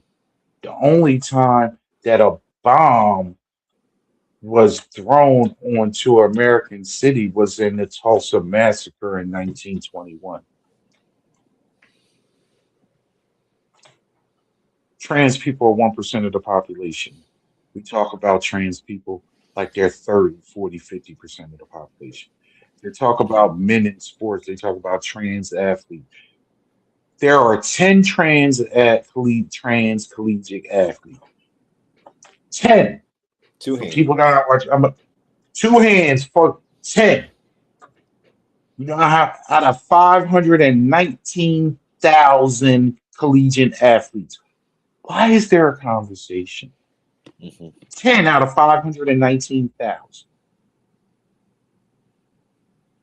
And I'm going to say it again. Sorry to my son that's not on here. This bitch Riley Gaines, Hmm. who got popularity because she lost to a trans athlete. Do y'all know that bitch came in fifth? She tied for fifth. She tied with the Fifth trans place. athlete. Yeah. She tied with the trans athlete for fifth. It wasn't first place, but they only had because they tied for fifth. They only had 5 trophies, and they gave it to the trans girl. I was about to say the other girl because that's just what I say. The other girl. It wasn't. eh, she beat me out, and just she tied for fifth. She is that what we're she tied for fifth. Wasn't first place. Wasn't she Hmm. tied for fifth?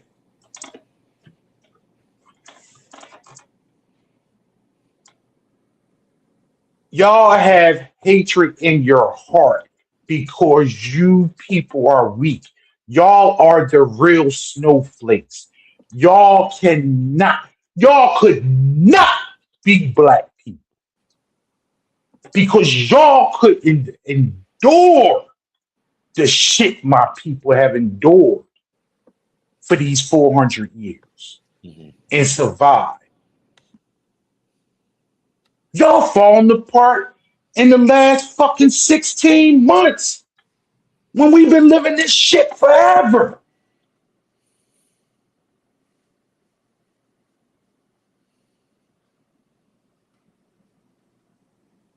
Trans people, Muslims,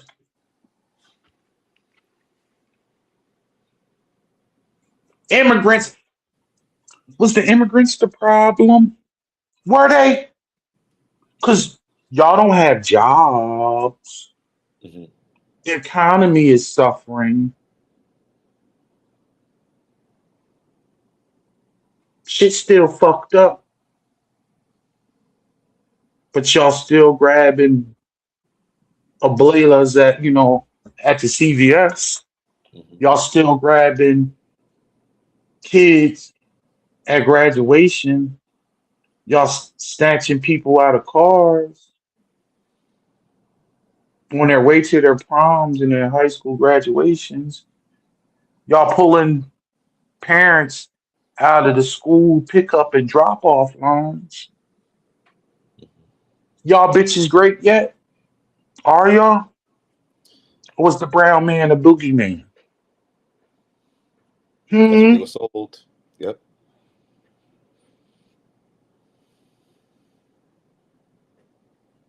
Y'all niggas thought y'all had dairy farms, y'all had all type of vegetable, you know, all these different farms, and y'all voted, and y'all didn't think he was coming for y'all workers, Mhm. and y'all, Nebraska, Oklahoma, South Dakota, all y'all going bankrupt, and y'all want another handout, but black folks are on the government's team. They on welfare. The true fucking users of welfare is Walmart. These corporations that get government bailout and government assistance, and their employees that they employ still have to go file for SNAP benefits when they got a full-time job. But corporate welfare is cool. And I hope all this shit Always. burned in. I hope all this shit burned in. It it will, because it has to. All of it. I want your capitalism to rear its ugly head. People are the true backbone of this society. The Hmm. working people. The trains can't run on time without people. Oh, but they had an ideal and they came up with a solution and they employ all these people. Most of your ideals was stolen, fool. Stole everything.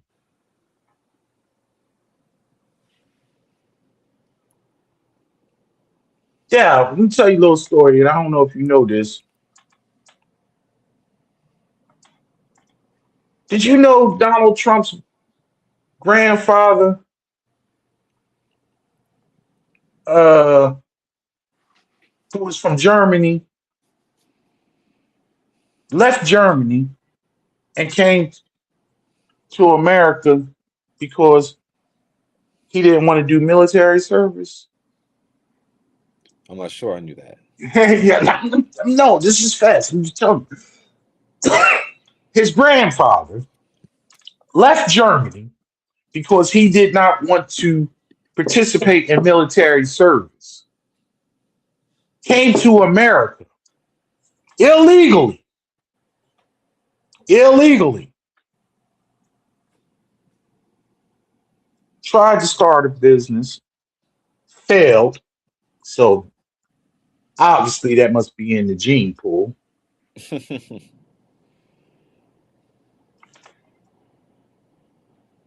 Went to Canada, started a brothel selling women Man. during the gold rush. And this is what he did. Accepted payment in gold dust. The good thing about accepting payment in gold dust was you could actually transfer that and turn that into cash right away because gold was the thing. Made his money, tried to go back home to Germany, and they said, "We don't want you. Get out." Went back to the United States illegally for the second time. Mm. Donald Trump's father, Fred, was born in America, so he was what? A citizen. The reason Donald Trump had money was because his father gave him a $10 million loan or gave him $10 million to start his own business. But that money was from what? from his grandfather being a brothel owner in Canada. So this man who had bone spurs and actually got out of serving had a grandfather who got kicked, left Germany because he refused to serve in the military and actually did what? Sell women for profit. And that is this country's president. And that is his bloodline. Hmm. Look at him now. I'm more proud from my bloodline being from slavery because I know my people worked hard for everything that they didn't have and then got. Hmm. No handouts over here. We need to yeah, we're going to I want to end it there because I can go on forever. Hmm. You have anything you want to finish with? Um, man, do I have anything? I got a fun one. Okay. I Well, need not to a, laugh. maybe not a fun one. So, it's actually something I had covered um a little while back. It's the World Cup again. Um, Oh, and that's exactly what it is. Um, and to start, there's some really great content and things that are going on with this World Cup around the country, between different watch parties and viewing parties, different initiatives amongst the cities that are participating in the World Cup. It's encouraging to see how many people visiting from other countries are discovering Mhm. what the U.S. has to offer and being All the amazed at white this product. people? Yeah, mostly. Yeah, it is mostly them. But being in New York, I mean, there's been a lot of Brazilian, Moroccan, Senegal, France. It's been people from, but that's Oh, always they the let case. them in? But We need to talk exactly, about that next week. We need to go in and that's detail about this next week. I was gonna say, and I just want to breeze over it, but we definitely we can go in detail in it. But We will be it's doing the great. World Cup and Iran deal next week. Yeah, That's it. That's all we let's talking do it. about. Yeah. Um. So I was going to do a deep dive. How much of this? Well, basically, I'll just start with. It's just been a lot of problems with it. Again, there's a lot of great things going on. A lot of people from other countries discovering what America has to offer. Huge gas stations, big stadiums. People from all over the world eating cheesesteaks in Philly, running the Rocky Steps, visiting national parks, experiencing the good things that America has to offer. But at the same time, this is Trump's America. So there's been so many different problems with these games, between, again, something that I already talked about, high ticket prices, high cost of just getting to the stadiums on game days, the prices of hotels, just travel and flights to get here. Again, with the war in Iran, now that it's, I mean, coming to a close, we'll see if it's coming to a close, but and writing is coming to a close. We'll see what that does to 60 fuel prices, days. but with fuel prices being so high, obviously it increases the price of gas and jet fuel as well. So airlines have also been really expensive as well. Separate from that, there's been so many issues with different teams having to be subject to additional security screenings. Once they arrived in the country, the ref from Somalia, who was recently selected as one of the best referees in Africa, who was selected to be one of the referees for the games, was unable to obtain a visa because there were concerns about associations with suspected members of terrorist organizations. But again, quote unquote terrorist organizations. FIFA's absolutely quiet about that, absolutely quiet about the security screenings, absolutely quiet about the fact that the Iranian national team is unable to stay in the United States between games. So they have to travel. They traveled 5 hours to the game in Los Angeles from Tijuana and had to go back to Tijuana in the same exact day. And only the players and a select number of the staff from Iran, from the Iranian national team, were even able to get visas to be able to be in the United States just for the games. So they really just, due to the travel ban, obviously because they were in a conflict with Iran. So it's just a bunch of problems with these games, and FIFA is quiet on it. And FIFA has the ability to do something. They barred Russia from competing in the 2020 and two World Cup after they invaded Ukraine, and yet they're allowing Israel to play despite invasions and illegal occupations of Gaza and Lebanon.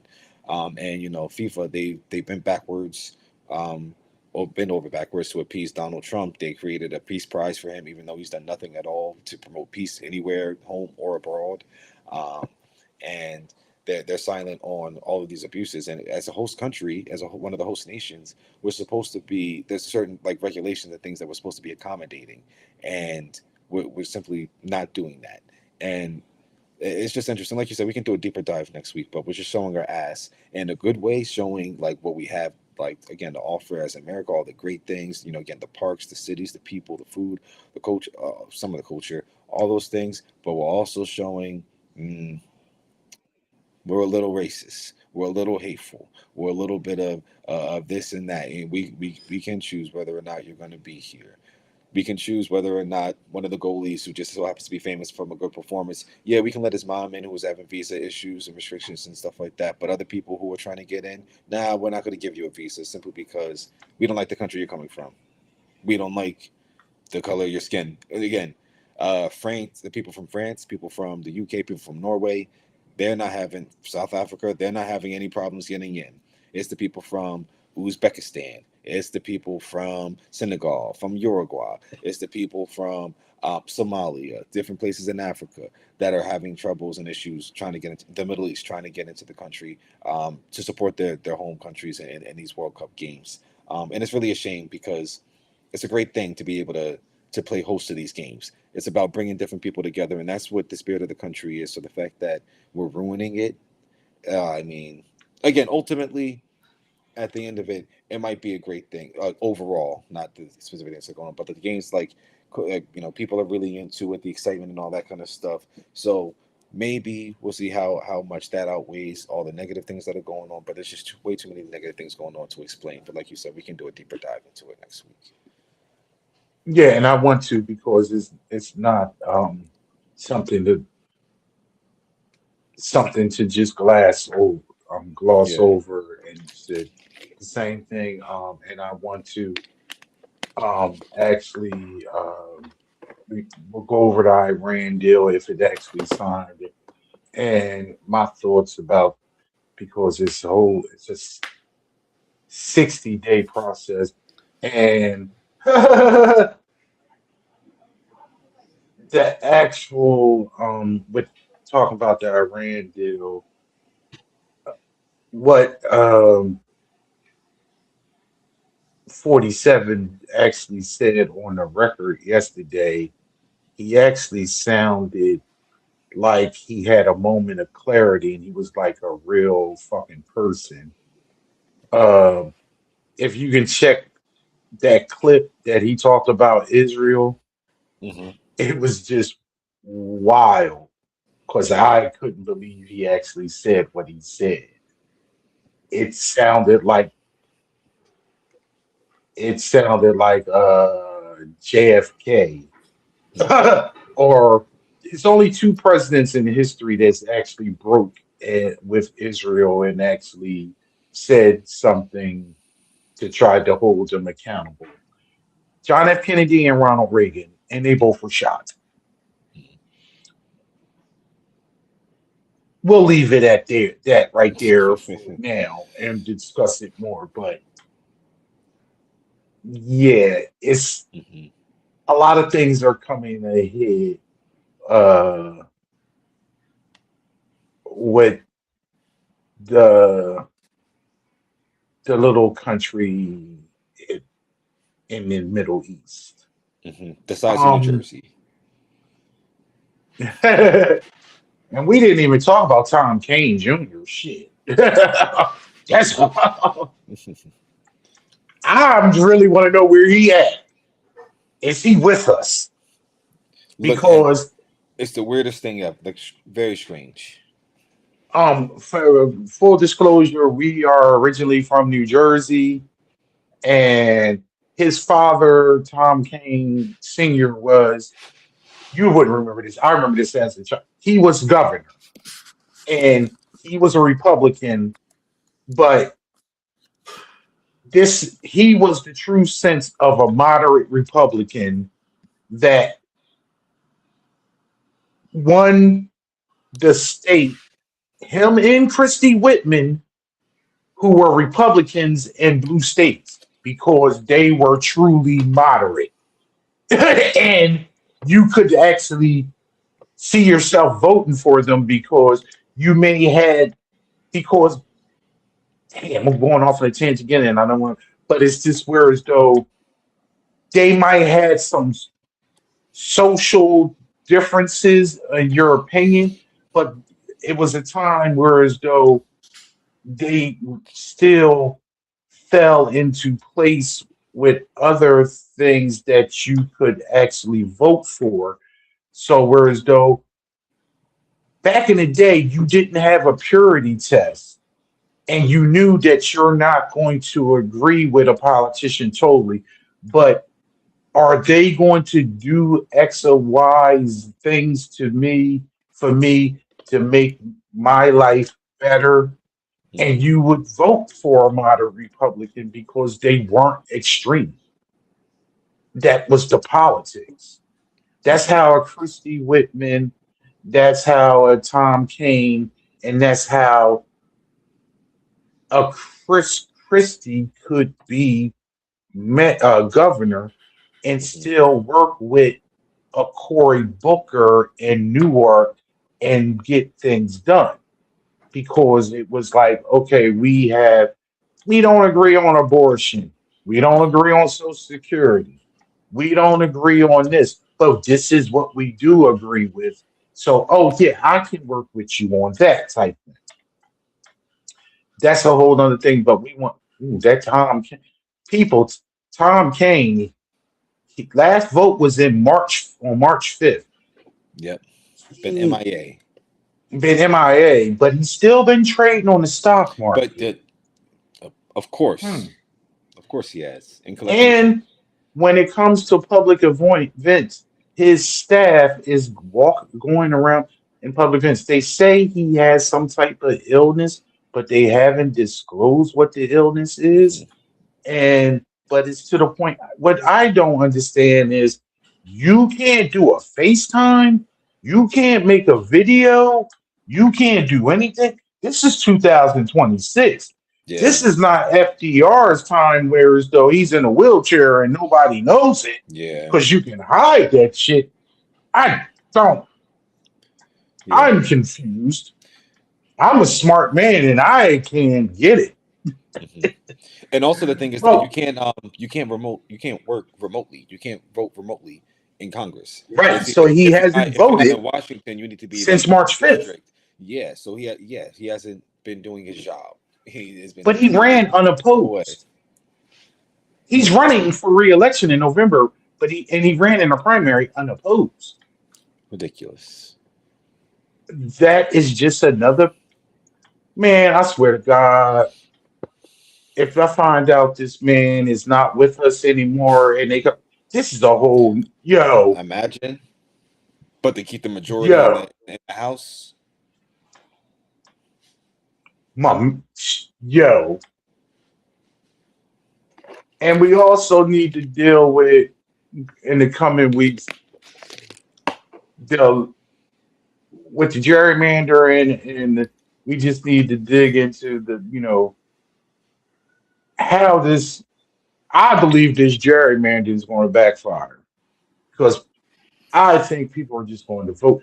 And surprisingly, I don't even know if you saw this. Georgia, well, at least for now, they called this a special session yesterday, 2 days ago, and they decided not to touch the maps. The majority black districts. They didn't touch the maps. But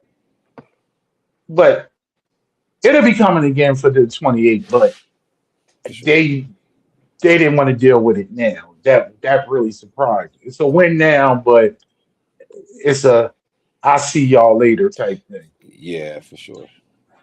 I want to finish off. I have a video, and I didn't share this with you, and I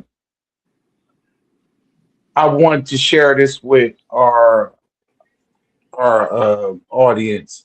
And I think what I want to do at the end of our each show after we go through our final is show a video to commemorate something for somebody to, something to think on, and it's try to educate our audience about politics, about Black people's history in this country, and things like that. I'm a child of the '70s, and I was radicalized at a young age. I was radicalized as a teenager. I'm I often tell people that I'm, and Dallas, I done said it around. I'm more Malcolm than Martin. Um, and one of my heroes in poetry and just music and just the Black experience was Gil Scott Heron. And I wanted to leave us with a video about of Gil Scott. I believe it's AI with some of it, but it's his actual voice. And I remember this actual speech slash poem that he stated about the history of Black people and the history of America, and it actually gives you something to actually think about. And with that, um, progress and got a new thing. I actually figured out progress is a state of mind, and it's time to get your mind left because you need to be more on the left spectrum than the right when it comes to political thinking. So we need to get our mind left and more on a democratic socialist platform because that's what's better for all of us as a whole. Raise the floor, Hmm. bring that ceiling down so we can meet in the middle. And with that, we'll see you next time. And listen to Gil Scott. Nice. All right.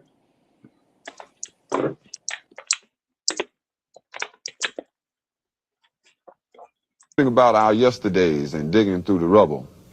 And to say the least, somebody went to a hell of a lot of trouble to make sure that when we looked things up, we wouldn't fare too well. And we would come up with totally unreliable pictures of ourselves. But I've compiled what few facts I could, such as they are, to see if we could find out a little bit of something. And this is what I got so far. First, white folks discovered Africa. They claimed it fair and square. Cecil Rhodes couldn't have been robbing nobody because, hell, there wasn't nobody there. And white folks brought all the civilization because there wasn't none around. How could the folks be civilized when wasn't nobody writing nothing down? And just to prove all of their suspicions, well, didn't take too long. They found out that there were whole tribes of people in plain sight running around with no clothes on. That's right.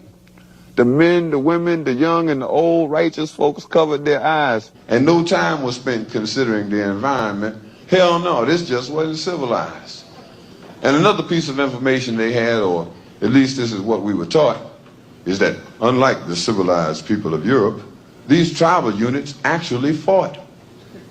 And yes, there was some crude implements, and yes, there was primitive art, and yes, they were masters of hunting and fishing, and courtesy came from the heart.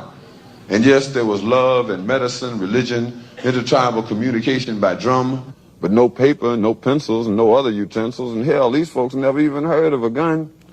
And this is why the colonies came, to stabilize the land, because the dark continent had copper and gold, and the discoverers had themselves a plan. They would discover all the places with promise. You didn't need no titles and deeds. Then they would appoint people to make everything legal, to sanction the trickery and greed. And back in the jungle, when the natives got restless, they would call it guerrilla attack.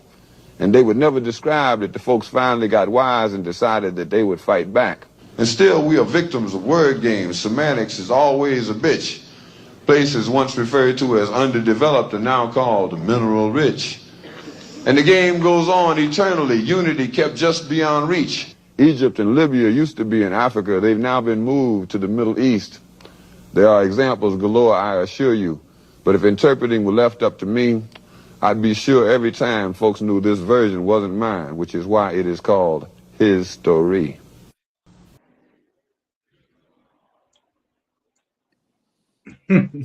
Man, His that's really good. story. As always, it's been a pleasure, son. And thank you for tuning in. And we'll see you next week. Have a nice one for sure. All right.